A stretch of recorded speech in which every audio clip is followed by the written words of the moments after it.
E aí, como é que você tá? Passa uma excepcional noite? Eu ajustando aqui esse microfone para iniciar a gravar, tava olhando aqui pro filtro, para esse braço que segura ele, e lembrando que eu tive uma experiência na minha vida de trabalhar um pouquinho com rádio. E acabou não sendo uma carreira que eu segui, mas algo que eu jamais deixei de gostar. E era muito curioso que não muito tempo antes, estudando aqueles conceitos da comunicação, aquela coisa que todo mundo já ouviu, que você tem um emissor de uma mensagem, você tem um canal, um receptor, e que numa comunicação efetiva você pensa a respeito do meio que você está usando e quem é a pessoa que está te ouvindo. Uma curiosidade que a maior parte das pessoas que visitam uma emissora de rádio tem é de perguntar: "Ah, você sabe quantas pessoas estão ouvindo?" E não tem como saber. Não é como a TV que mede o Ibope, por exemplo. Você tem como ter uma ideia baseado nas interações que você recebe por outras ferramentas. Mas eu fico pensando como isso era antes de a comunicação ser, mais tecnológica, né, quando um locutor de rádio não tinha, SMS, WhatsApp. A época que eu estive no rádio, nem o WhatsApp era tão popular assim. Então, isso me sugere que já faz um certo tempo. Mas era muito curioso que no momento que você para atrás do microfone em uma rádio, e você vai dizer o seu bom dia, e vai falar que horas são, não faz ideia com quem que você está falando. E todas aquelas noções, toda aquela construção, ela acaba desmoronando, né. Afinal, eu tô falando com quem? Se eu não sei nem quantas pessoas, nem quem. E a solução para isso, geralmente é você descrever aquilo que a pessoa representa, na esperança de estar alcançando e fazendo com que ela sinta que você está falando com ela. O que é muito curioso, porque se você parar para pensar, você não tem motivos para escutar rádio, porque você tem várias possibilidades para escutar a música que você quer, na hora que você quer, do jeito que você quer. Você tem plataformas onde você pode pular os anúncios. E na rádio não é bem assim, você tem um cara lá que você também não escolhe o horário, ele vai estar lá tratando de assuntos que você talvez não esteja interessado, e com uma programação que talvez não te agrade. Mas, incrivelmente, com todas as mudanças, o rádio não deixou de existir. E isso é porque as pessoas sentem que elas têm companhia quando elas estão ouvindo a rádio. E ouvindo, né, alguém que esteve do outro lado, você entende como isso é curioso, né. Você está falando com alguém que não é necessariamente alguém específico, mas algo que representa. Então, eu lembro que a abertura dos meus programas, ela costumava ser bem demorada, porque eu dizia um bom dia para todo mundo. E para você que está aqui, para você que está ali, para você que está me dando uma carona no seu carro, para você que está abrindo as porteiras aí da sua propriedade rural, fazendo companhia, para você que está viajando, você que está no trabalho, você dona de casa, e desfilava uma porção de gente.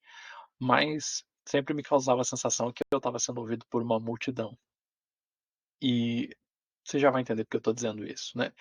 É curioso que em muitos momentos da vida, do nosso agir com as pessoas, a gente tem justamente esse posicionamento. A gente não está pensando em alguém específico, mas na função que essa pessoa exerce. E isso faz com que a gente não trate as pessoas pela sua individualidade. E isso me parece um erro, né? É uma reflexão bem prematura. Eu não aprofundei isso, mas queria saber até o que que você acha sobre isso.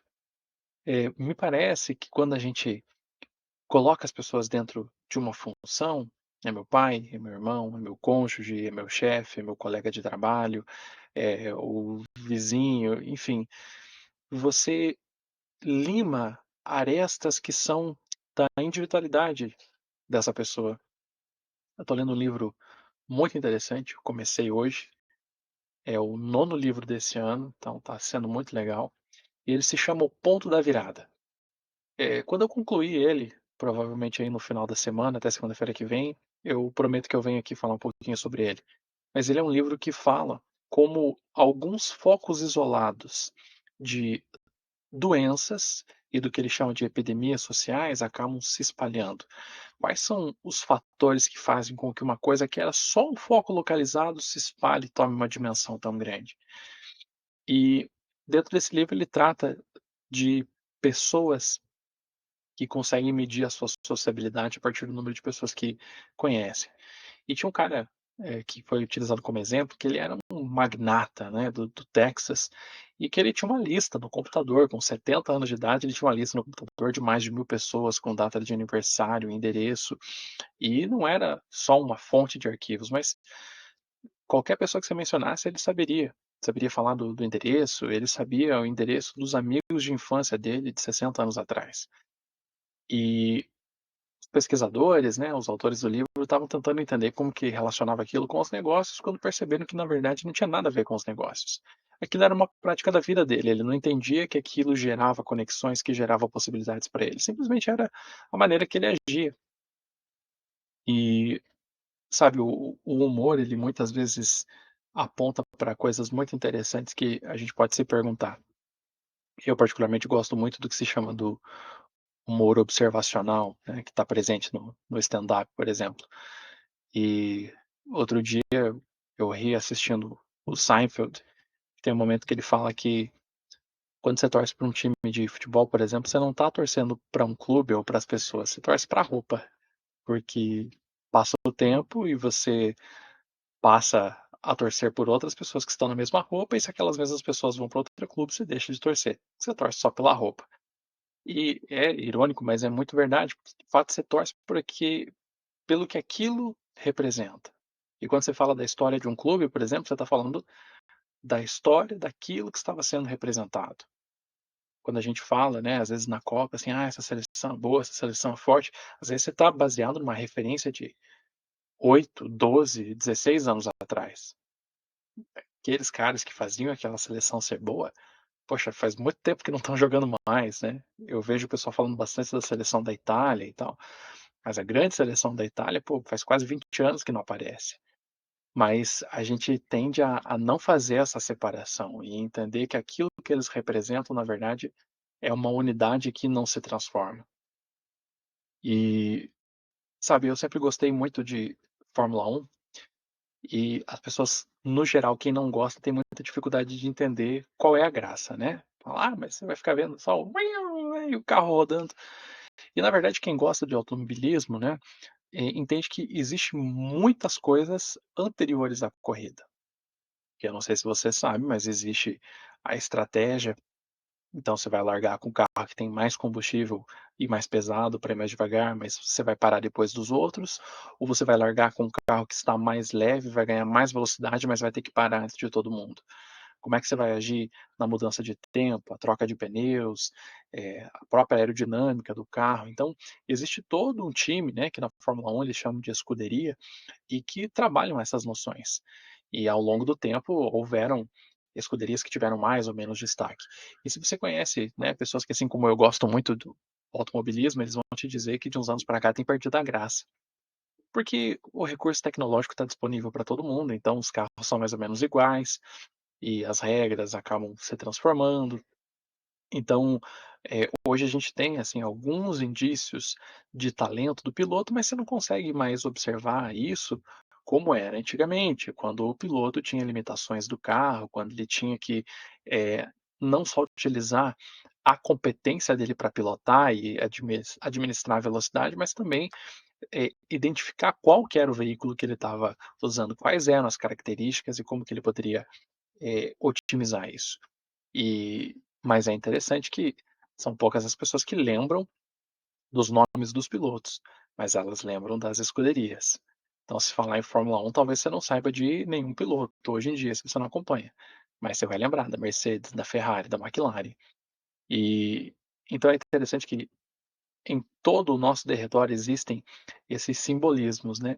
Aquilo que está sendo representado por aquela figura, mas você não olha de fato para a individualidade.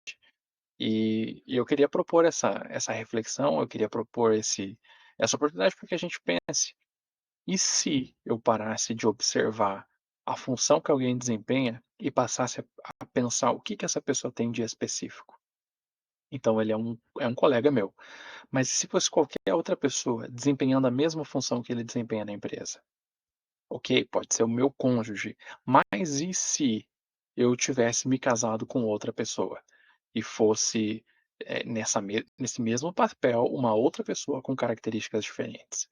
Porque você vai admitir, né, a pessoa com que você se casou, por exemplo, ou qualquer pessoa que você tem um relacionamento, seu irmão, seus pais, não necessariamente quer dizer que todos os aspectos, universalmente falando, da personalidade dessa pessoa é a que mais agrada você e vice-versa, os seus agradam a essa pessoa. Então, é de se supor que existiriam outras possibilidades, né, e que talvez funcionasse da mesma forma, ou não, mas a sua vida caminhou para esse lado, né, e essa pessoa que você, construiu algo e foi se tornando mais parecido com o tempo. E essa reflexão ela é para mim, mas é isso que é transbordar, aquilo que é para mim vai ser para você também, para que você pense e viva isso junto comigo. E se a gente começasse hoje a olhar para essas pessoas e parasse de pensar na escuderia que elas correm ou no brasão que está na camisa, mas realmente olhasse para a característica daquela pessoa. Porque até mesmo nesses exemplos que eu citei, aqueles que obtiveram destaque, eles tiveram um nome que foi acima das suas equipes. Então talvez você não saiba que o Ayrton Senna correu, eh, pela Ferrari, correu pela Lotus, correu por outras equipes, mas você já ouviu o nome dele. Talvez você não faça ideia qual que era a escuderia que o Fittipaldi defendia, mas eu tenho certeza que em algum momento você ouviu o nome Emerson Fittipaldi. E da mesma forma grandes atletas, né, você sabe do Ronaldo Fenômeno que jogou na seleção brasileira, mas você sabe quais foram os clubes que ele jogou? Você sabia que ele jogou na Itália boa parte da sua carreira? Então, à medida que o tempo vai passando, você percebe que essas pessoas transcenderam a isso. Tem grandes artistas que você já ouviu falar, mas se eu te falar o nome da banda que ele originalmente tocava, você não vai saber, porque ele se tornou maior do que aquilo. Ele se tornou maior do que aquele tempo. E se a gente olhasse para o nosso entorno e passasse a perceber o que existe de único nas pessoas que cumprem determinadas funções, será que a gente não passaria a ver essa função, passaria a ver esse time, passaria a ver esse escudo de uma maneira diferente? Eu tenho percebido isso, principalmente a respeito, do meu pai, ultimamente, algumas outras pessoas que fazem parte do meu convívio, e tenho sentido a necessidade, e hoje talvez de uma forma especial, de traduzir isso para todos os lados e para todas as pessoas que estão perto.